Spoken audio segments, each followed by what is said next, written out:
Welcome to Backyard Oasis, a podcast designed by and for older adults living in the beautiful Pioneer Valley of Western Massachusetts and produced in the tech studios at Greenfield Community College in Greenfield, Massachusetts. Backyard Oasis reaches out to older adults who seek knowledge to help them live more thoughtfully, healthily, and happily, who hope to inspire others with their ideas, and who serve their communities in the interest of the greater good. We hope you join us frequently in our pleasant Backyard Oasis for wide-ranging conversations with a diversity of people who are growing older and want to talk about it. Hello, everyone. My name is Judy Raper, and I serve as the Associate Dean for Community Engagement at Greenfield Community College. In that role, one of my responsibilities is to provide programming and support for older adults living in Franklin County. One of the most significant needs that has emerged in recent years is the need for older adults to learn and master digital literacy skills, which allow them to connect socially, pay bills, navigate medical information, and so much more. While I was working remotely during the peak of the COVID pandemic, I came across an amazing documentary on Amazon Prime called Cyber Seniors. As it turns out, this documentary has aired in 40 countries, 500 communities, and won numerous awards. The idea for Cyber Seniors came from a high school project that was launched by the founders of Cyber Seniors, Macaulay and Kasha Cassidy, in 2009 when they were 16 and 18 respectively. Macaulay and Kasha had witnessed firsthand how learning to use the internet had transformed their grandparents' lives. After learning some basic skills, their grandparents were in touch several times a week by email, Facebook, and Skype. The internet was instrumental in keeping their family connected despite busy schedules and living in different cities. Inspired by this realization, they started the Cyber Senior Program to help other seniors get online, learn valuable skills, and even start their very own YouTube channels. I was really inspired by this program, and as they say, the rest is history. I began a very small-scale Cyber Senior program in Franklin County 2 years ago under the direction of the Cyber Seniors organization and in partnership with the YMCA. This past summer, the Executive Office for Elder Affairs awarded a grant to our local John Zahn Senior Center, and GCC has since partnered with the John Zahn Center to significantly expand the Cyber Senior program. Today, I am here with Cyber Seniors Program Coordinator Donna Dusell and Cyber Senior Mentors and GCC Students, Jessica Lenihan and Olivia Dow, to talk about what is currently happening with the program, where we are headed, and how you can access our services. So Donna, let's start with you. Tell our audience a little bit about your role and what your experience has been like so far. Thank you, Judy. Hello, everyone. So I guess I would start by saying that when I saw the job posting for Cyber Seniors, I felt like it was right up my alley. I have a background in education, technology, and youth workforce development. So I felt like it would be a good fit for me to be working on making these matches and helping people out. In terms of this program, my goal is to figure out the who, what, when, and where. The what is, what do people really need in terms of tech skills and support and access? And the who is, who are the people to help them, and who is our population to serve? And then the when and the where is the how we do it here at GCC and also at the YMCA. I felt it was important to listen to what people want rather than to dictate to people what we think that they need and what we think that they should know. Although often we fall into this role of suggesting types of technology that people might find useful simply because we know that their experience to the tools has been limited. So I've been really fortunate in that I came into a program that has already been running for a little while. And we have been able to expand that program in terms of doing the one-to-one tech support. And we also have some great data on what people have wanted in the past and what people's needs are. So today, we are working on expanding the program. In 2024, We look forward to expanding those one-to-one hours for the public to come and get tech support. And we're also working on coming up with a number of workshops. Some have already happened, including basic computer skills, social media skills, cyber safety, et cetera. We will be moving into a wider variety of programming as the year goes on, and I'm looking forward to working with partners throughout the community, including banks, medical programs, programs like LifePath that help elderly people with services, and also working with our senior centers. Thank you, Donna. And as I mentioned previously, we have two mentors and GCC students here. One goes by Jess, the other goes by Liv. So if one or both of you want to tell us a little bit about your role with the program, that would be great. Hi, I'm Jess. So I work one-on-one with seniors, and I've been doing it for a little bit. You know, we did like the first kind of showing in a couple of years ago. But yeah, pretty much the one-on-one appointments. I've enjoyed it a lot. And you primarily do your one-on-one appointments at GCC, Jess? Yeah, I do them at GCC. And Liv, anything you want to add? I know that you are at the YMCA. Yeah, I basically have been doing this since the fall of 2022, and I used to do my hours at GCC, but now I work at the YMCA. Yeah, I should have mentioned, in addition to using grant funds to support this program, we also have federal work-study funds that support this program. So Liv was my work-study student last year, so for a long time, she was sort of the only person doing the one-on-one assistance. And now we have 4 people actually offering one-on-one assistance, so we were really able to expand the hours, which has been terrific. So while the primary goal of Cyber Seniors is to enable older adults to navigate technology more skillfully, a significant benefit of the program is the natural growth of intergenerational relationships. I'd love to hear one or both of you, Jess or Liv, talk a little bit about what it's been like to build relationships with older adults, what you've learned, and maybe you have a story or two you'd like to share with us. Yeah, I think prior to doing this work, I didn't have much exposure to intergenerational relationships just throughout my life in general. So it's been really cool to make those connections. And, you know, I've had people where I've met with them more than once, which is really beneficial because we can, you know, piggyback off what we did like the last time and really build their skills and build up that like rapport with each other and that like kind of friendship, you know, which is really nice.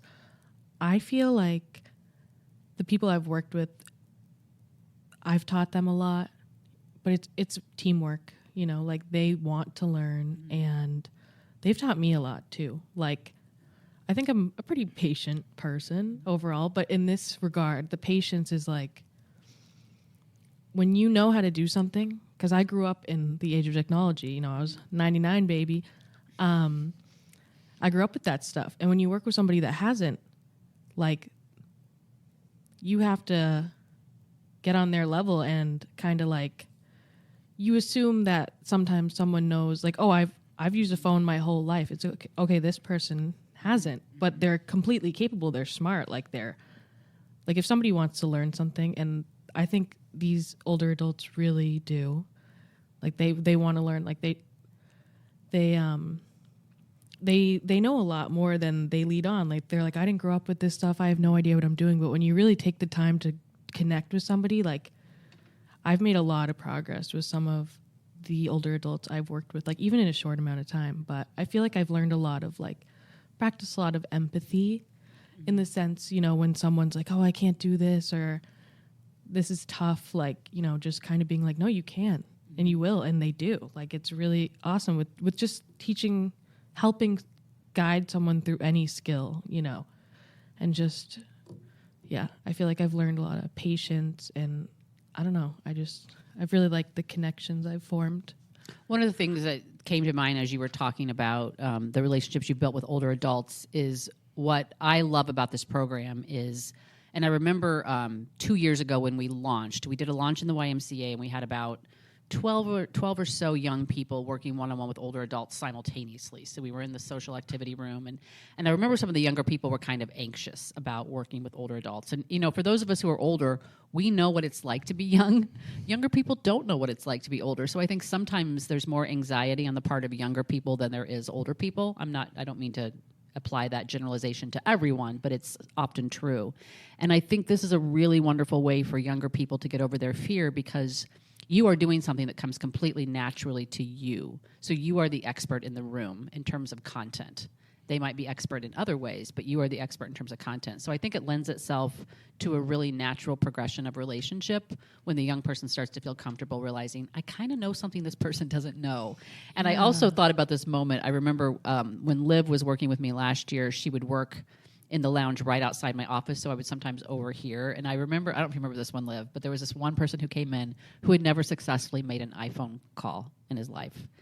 And he was talking about, and I could relate to this because I grew up with this, when we had, as a young person, we had party lines where you shared a phone with your neighbors, and you had to wait until the phone was clear to make a phone call. You'd pick up the phone and you'd hear somebody else, your neighbor down the street, talking, because you had what's called a party line. And so he was sharing all this information with Liv about his previous experience with phones, and he was trying to learn to use a modern day phone.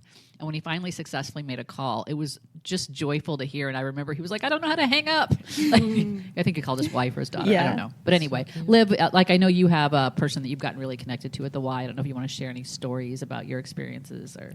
Yeah, her name is Javi, and she's one of the sweetest people I've ever met, and she's so open to learn, and she's made a lot of appointments, and it just proves her stamina, because she keeps coming back and is excited to learn, and it really shows. And it's also really rewarding to see, because she's like, oh yeah, I know how to do this, look up how to get directions to somewhere or stuff like that. And yeah.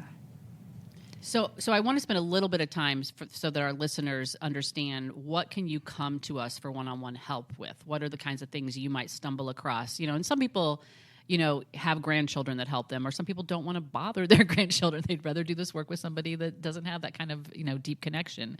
So what are some of the things that people have signed up for help to ask you to assist with?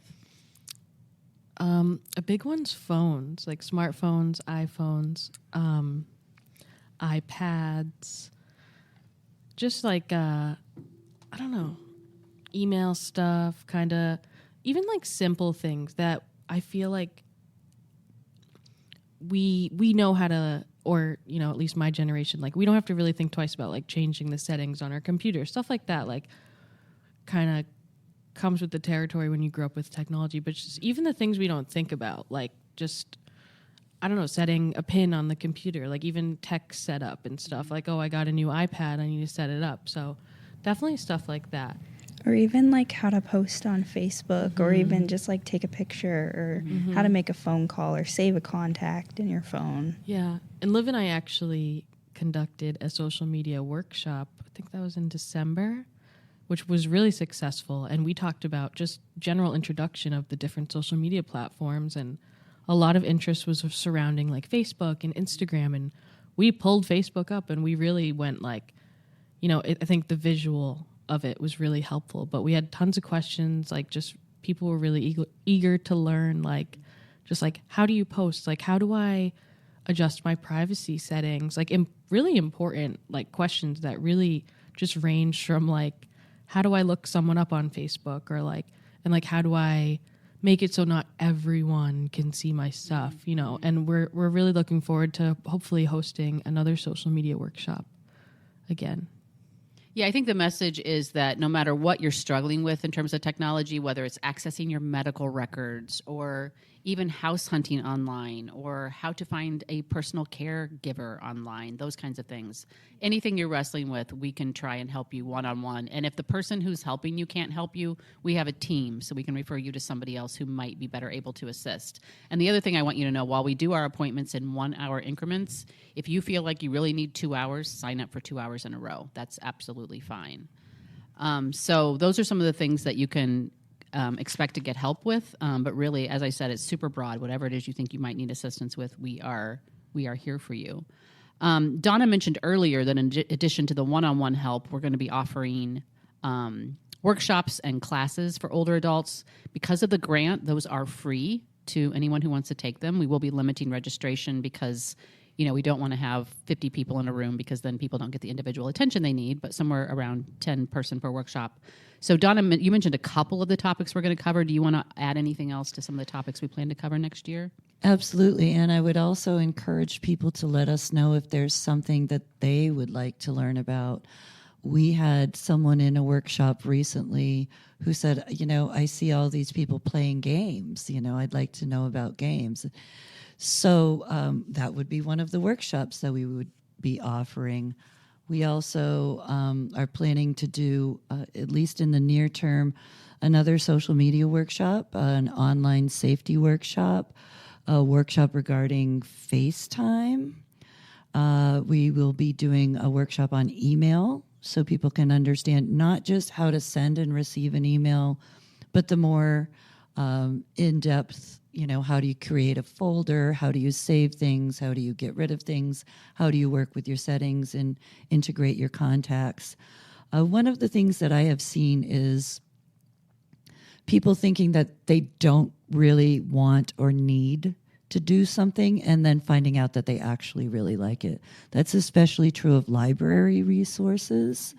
I said I would always read a book, and I didn't expect to ever be an online reader. And I have hit that a lot at the senior center with these folks who have all, brand new iPads. They're like, yeah, well, I just like a book. And I'm like, well, I really used to like a book too, but I have extreme thumb arthritis, and it's really hard to hold a big book. Whereas when I put it on my iPad, I can just set it down on a table and flick. And I've seen that happen. People have been converted to that. So, well, I think too, if you read in yeah. bed, Yeah. I could not read a book in bed. I would have to read from my iPad because of the light, Right? Just because of being able to see the print. Yeah. So. I mean, there's so many things you don't know until you try. So it's very exciting. But getting back to the workshops, we're looking at the affordable connectivity program and letting people know more about that. The reason we have this grant and a number of other cities and towns and councils on aging have received money from Elderly Affairs is because this is digital equity. We have a group that isn't necessarily familiar and may not be able to afford or understand how to access these resources. So the Affordable Connectivity Program is a program that includes discounts on phones and computers. It's also about getting a discount on your cable or internet bill. You can qualify for $30 a month off. A lot of people don't know about that. And sometimes, even if you do know, it's hard to navigate. You can get up to a certain point, and then you got to deal with Comcast. And that's never fun. So we're hoping to be able to help people along those lines as well. I think one thing you mentioned that I just want to emphasize or restate is that this is a justice issue, that digital equity is absolutely a social justice issue. And the world has changed. And if you are someone who is not able to access your medical records, or you are someone who would not know how to build a website for the business you're trying to start, those are justice equity issues. And so our goal, in addition to so many other goals, is to be a program that keeps in mind that this is an issue of equity and that we want everyone to not only have access, but also have the skills to navigate technology in ways that enhance their lives. So thank you for bringing that up. One thing that we just want to put out there, this is sort of an FYI and something to look forward to. In addition to helping people gain skills, we also want people to have the opportunity to use those skills in fun ways. And so there are ways for you to get involved. This podcast is one example. We started this podcast about, maybe a year ago. Backyard Oasis is a podcast by and for older adults. We are always looking for older adults to interview, older adults who want to conduct interviews. So if you're interested in being part of the podcast, you will find my contact information in the show notes, Judy Raper, and you can reach out to me and we'll figure that out. And we're also planning in the fall to have some sort of TikTok contest where we would pair younger people with older adults and you would get an opportunity to make your own TikTok, and we'll turn it into a contest and a lot of fun. And so if you are interested, it's never too early to let us know. As we sort of wind down, I guess I just want to hear from everybody sort of what your hopes are. We have this grant through the end of the calendar year. Our hope is certainly to find a way to make this work sustainable, because we have found that there are a lot of people who need and want help, and we certainly want to offer it. So there's never going to be a shortage of need out there. And so we're hoping that we will find a way to make this sustainable, and we're so grateful to the John Zahn Center and to Hope McCrary for partnering with us on this. But any thoughts or insights about what you hope to see happen in the next 12 months from any of you? Well, I think one of the ways that this can become sustainable is through people helping each other. So my hope is that as more people gain these skills, they're able to sort of, like the pebble in the pond, ripple it out and share their knowledge with other people. Another one of my hopes is that people's anxiety levels around technology will be significantly lessened. We sit with people and they're like, I just don't know how to do this. This makes me very anxious. I feel so dumb. And I just have to back up and say, you know what? Every single one of us, no matter our age, has had that I want to tear my hair out and throw this phone across the room moment. You're not alone. So don't give up. Keep on trying. No, yeah, I definitely see that with some of the people I've worked with. It's just a sense of fear of the unknown, like when you're not used to using technology. And I think it's really important to have the people you're working with that are helping you develop this skill. Like we're all patient, we're all so willing, and like just because some of us grew up in the technological era, like I definitely understand this stuff's confusing to me sometimes too, but I think just like a will to try is so important. And I would love to get more people, that's like I would love that. And I think we can definitely do that this year. Okay, so we are going to wind down here. I guess the last thing that I want to say is, as someone who grew up without technology, I think the internet was invented in 92 and sort of became widespread in 97. By then I was well into my second job postgraduate school. I've shared a lot of my concerns about technology, and we did another podcast where we talked with different generations about our experiences around technology. And I have some fears around what technology has done and will continue to do to us in terms of our social connections, our capacity for compassion and empathy, and so forth. So when there's an opportunity to use technology for good, to use it in humane and ethical ways, I'm thrilled to death. And I feel like the Cyber Senior program has been that opportunity. And I'm so glad I watched that documentary a few years ago, and that we are where we are today, because I never dreamed the program would come to the place it is, and I know it's only going to continue to expand. Before we sign off, I just wanted to let you know there will be some links in the show notes that will help you out. We will have a link to the documentary Cyber Seniors. I really encourage you to check that out on Amazon. We will also have a link to where you can sign up for individual help, and a link to my community engagement workshop page. We will have some workshops up on the website very soon, but please continue to check back, as we'll be adding them throughout the year. So thank you so much for joining us. If this podcast left you with any questions that went unanswered, please feel free to reach out, and we'll help try to help you out. Thanks so much. Have a great day. This concludes today's podcast. We're always looking for new ideas, so feel free to reach out to Judy Raper, Associate Dean of Community Engagement at Greenfield Community College, at 413-775-1819 if you have an idea you'd love to share. Special thanks to the creators of Backyard Oasis, Denise Schwartz, Chad Fuller, Dennis Lee, and Christine Copeland. Have a great day.